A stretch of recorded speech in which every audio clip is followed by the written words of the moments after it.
I'm here at the Phoenix Comicon with comic book writer Kieron Gillen. You might know him from books, the current run of Iron Man, Young Avengers, and Über. How did you first get interested in writing comics?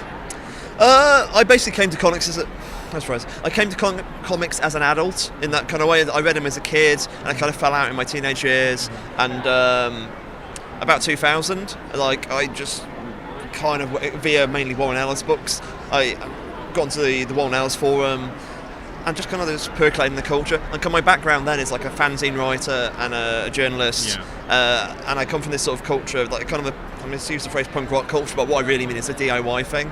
Therefore, appreciation of something kind of leads to doing it.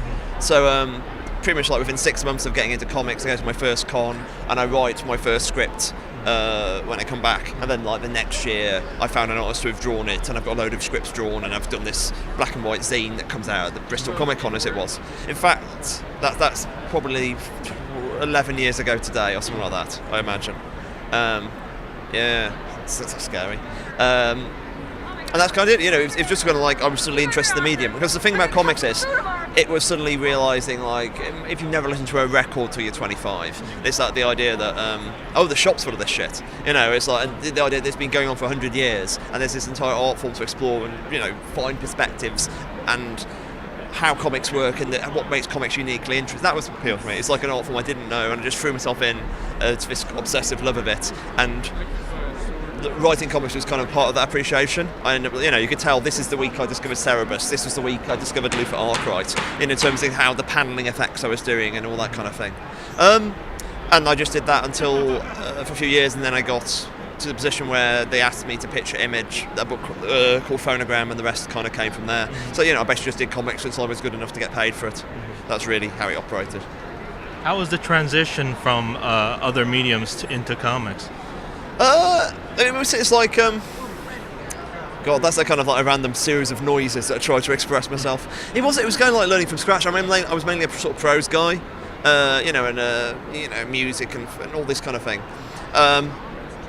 It's fun, I'm just quite analytical. I kind of worked as a critic for pretty much 15 years, and and my approach to the medium is kind of like to take it apart and see how it operates. And there's some stuff.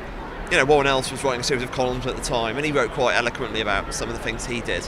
And I did things like, you reverse analyse a comic. So you look at a comic and you write a script for it. So you think, okay, how would I have, to get this effect, what would I have had to written? And especially when you actually see what the actual script was, you compare and contrast, and you think that. You break it down to first principles and see what you want to bring across.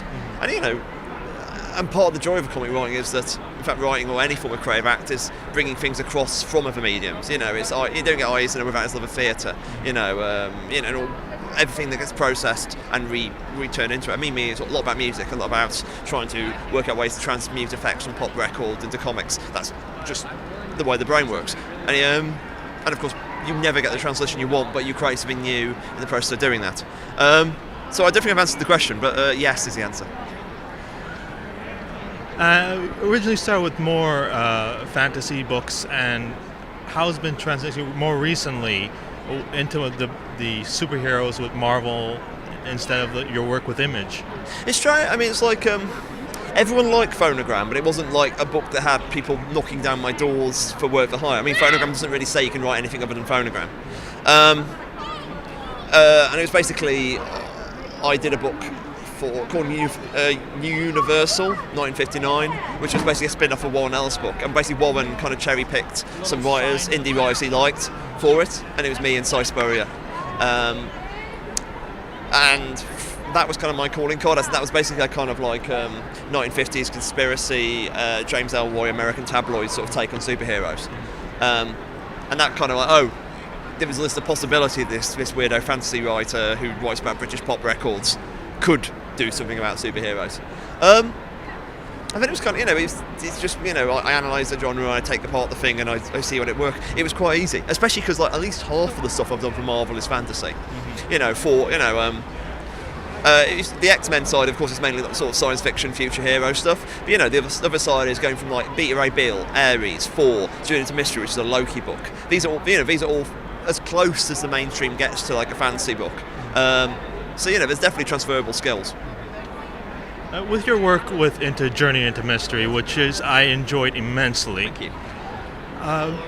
You pretty much made Loki into a whole new version that he's never been before. You've made that character into something that was never thought of. Actually, almost a anti-hero than he was before. How was that process making him this completely new character for you? Thank you, that's very, very complimentary. I must give credit to Fraction. It's like the idea of turning Loki into Kid Loki was very much Fraction's idea. As in, he kind of, that was from his forerun. And I wasn't even sure. It's like, I presumed he'd be going adult Loki quite quickly, because, this is the year 4 came out. So, there might be a reason to have him as adult Loki. And he's like, no, we're going to keep him as Kid Loki for the foreseeable future. And I was like, are you sure, Matt? And he, but the second I started writing, it immediately made sense. The joy of when you've turned him into Kid Loki is you do get to say why Thor loved him. The main question in the Thor thing is why the fuck does Thor put up with this shit? And there was once, he's a cutie, he was a charmer. And in that case, when you're talking back to being a kid, you get to the big questions. Can he change? Is it possible to change? What is Loki, predestined? And, all those really big questions. And you make it a kind of fatalistic because everyone presumes Loki is going to go bad. Because if it was any other medium, you presume that man tries to change his ways, that's going to have a happy ending. Because we like telling stories of self-determination. But when your character's been like the villain in the third biggest movie of all time, there's this kind of like capitalist and narrative weight going towards the dark side. So I kind of did a book about that, and I made, and a character rage against the dying of that light, and it was fun. That was kind of smart. I did it was basically a story that lasted like 31, 32 issues, and Loki never threw a punch in the whole time. This is a mainstream Marvel book where you've got a character who basically has talked his way into and out of every form of trouble he's in it. Just all very, very natural. As I said, I didn't overthink it. I'm lying. I overthink everything. I just thought that was a compulsive archetype. It's like Machiavellian Tintin, was the way I would describe it. How was it writing the schemes within schemes from like the first issue you made right till the end? Just this overarching scheme within a scheme. It's like it just kind of proves how warped my mind is. I think it's like, or have I just played too many games? It's like I'm interested in I said the Machiavellian nature, the idea of people who are clever, and I mean clever in a kind of quite almost in quotation marks. What could you do? And it's not really about. It's like how could you play it? Well, it's a card trick. It's all writing is basically a magic trick. It's that I know something you don't know. I'm going to keep you. You're going to be looking over here, and over here I'm going to put something on the table. Then 20 issues time, I'll pick that up again and shoot you in the head with it. That's writing. It's all doing a card trick. Basically, in a very real way, I was Loki. When I was wrestling with the concept of plot and all that kind of stuff. So I found that quite easy. I find maybe I find writing like over. It's like my wife always says, the two characters I think I probably write best at Marvel are Loki and Namor. And it's kind of, it doesn't exactly put a wife's mind at ease in that, an evil Machiavellian liar and a completely vain, sex-obsessed character. That's they're your two characters, not Captain America, not the decent guys, but basically the more questionable dude. But yeah, it's just fun for me. This is interesting games, and the thing with it's quite a fluid card trick in that I knew the ending, I knew roughly how he'd get there, and I knew basically that Loki would have to be manoeuvred into having to give this all up. But there was a lot of pieces that, I don't think even about halfway through I knew the way I was going to do it, but I knew I needed two threats, and one of them was going to be Surtur, and the other one was going to be the Fear Crown.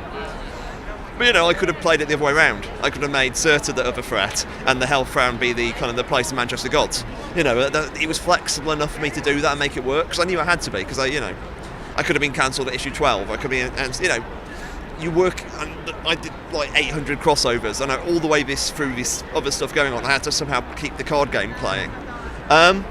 So you play it flexible. It's weird. As I said, in a real way, my position in terms of trying to scheme a way to make Journey to Mystery work is Journey to Mystery.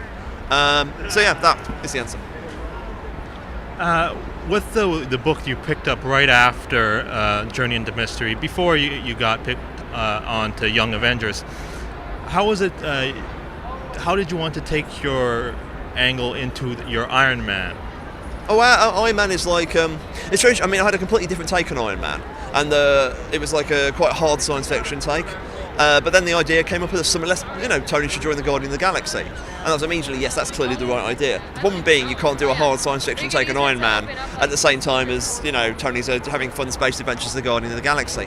So I kind of went back down to the start, and so the first 5 issues I wanted to kind of like, it's going to be a trade when the movie was out. This is an accessible 5-issue tasting menu of Iron Man. All these different themes I'm interested in. Then when I go into space, I'm doing this kind of slightly arch but slightly critical, playing with science fiction tropes and then kind of deconstructing them. It's like the whole God Killer arc is kind of like, it's all fun. Basically, it's all fun and games until everyone dies. That's kind of the way I would describe it.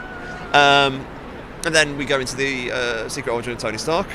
It's that kind of thing. And that's the big sort of character beat stuff. The stuff about family. I've always got the theme of like chaos and all that kind of stuff going on, and all.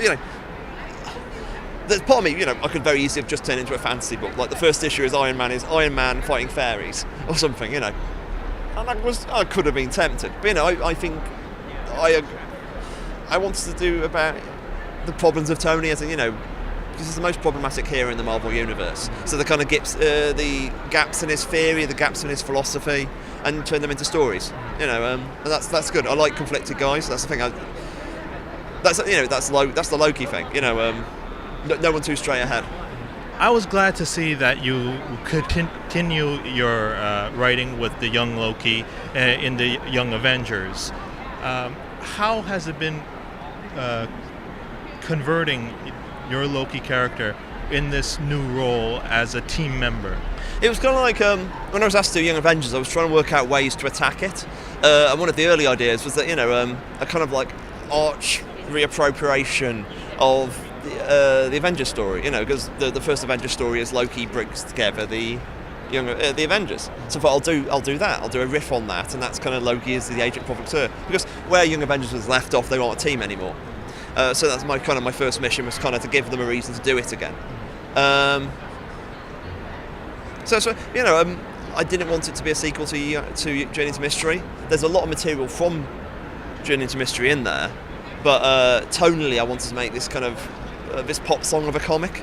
So we want to make, me and Jamie basically trying to bring some of what we do in Phonogram and apply it to the Marvel Universe and try to basically do this reimagining of a more vital form of like teen superhero comic. In a very real way, we wanted to make this the comic book everyone tried to rip off. We did all these kind of experimental spread stuff. And tonally, what we're doing is it's schizoid. It's metaphor compounded on metaphor. And we're trying to use some of the lessons in Journey to Mystery in terms of like the apocalyptic end of Journey to Mystery. Like the last 8 issues are phenomenally powerful. It's bang after bang after bang, and I'm kind of bringing that back up. Basically, that's the plan. And now with one of your latest books, Über, you've gone a completely different direction from any superhero book. With the 1940s Germany, World War II, Nazis, the whole part of that. How was the research involved into that era? It was hard. It's like nothing about World War II doesn't make me angry. The book comes from this kind of a sense of ethical outrage. It's about it's a horror story. It's a war comic and a horror story. And this is basically a Germany gets the bomb story, and that's kind of where it comes. And the research is just a lot of work. I went back and you hit biographies. You look at maps and you work out where things were. Because at least when we start, we diverge at literally like really at the apex. Just before the war's going to end. And we go one way. So I was kind of checking, where was Guderian, the general, in May the 29th, that kind of thing. Well, thank you for talking with us. I've enjoyed your books immensely, and I will continue to do so with each new book, and I wish you all the luck here at the Phoenix Comicon. Thank you very much for having me.